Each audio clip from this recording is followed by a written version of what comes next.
গতকাল বৃহস্পতিবার আন্তর্জাতিক অপরাধ আদালত গাজার হত্যাকাণ্ডের জন্য ইসরায়েলের প্রধানমন্ত্রী বেনিয়ামিন নেতানিয়াহু ও তার সাবেক প্রতিরক্ষামন্ত্রী ইয়োভ গ্যালাট ও হামাসের সেনাপ্রধান মোহাম্মদ দেইফ সহ একাধিক নেতার বিরুদ্ধে গ্রেপ্তারি পরোয়ানা জারি করেছে। এই সিদ্ধান্তকে ইহুদি বিদ্বেষী আখ্যা দিয়ে নেতানিয়াহু বলেছেন, এই রায়ের কোনো গুরুত্ব নেই, কিন্তু নেতানিয়াহুকে কি আসলেই গ্রেপ্তার করতে পারবে আন্তর্জাতিক আদালত?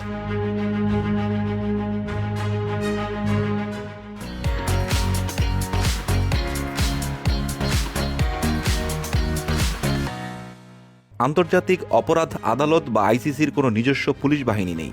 রায় কার্যকর করতে এই আদালত সদস্য রাষ্ট্রের উপর নির্ভর করে। অর্থাৎ কোনো অভিযুক্ত ব্যক্তি আইসিসির যে কোনো সদস্য রাষ্ট্রে অবস্থান করলে তাকে ওই দেশের নিজস্ব পুলিশ বাহিনী দিয়ে গ্রেপ্তার করতে হবে। এই গ্রেপ্তারি পরোয়ানার ভিত্তিতে আইসিসির সদস্য নয় এমন যে কোনো দেশে অবস্থান করলে নেতানিয়াহুকে গ্রেপ্তার করা যাবে না।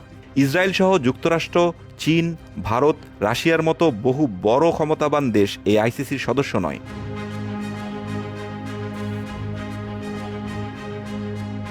ইতোমধ্যে যুক্তরাষ্ট্র এই রায় প্রত্যাখ্যান করেছে। আরেকদিকে সদস্য রাষ্ট্রগুলোর মধ্যে যুক্তরাজ্য সহ অনেকেই গ্রেপ্তারের বিষয়ে তাদের অবস্থান স্পষ্ট করেনি। অতীতে খুব কম রায়ই আইসিসি বাস্তবায়িত করতে পেরেছে, তাই আইসিসির এই রায়কে অফলপ্রসূ বলছেন অনেক বিশেষজ্ঞ।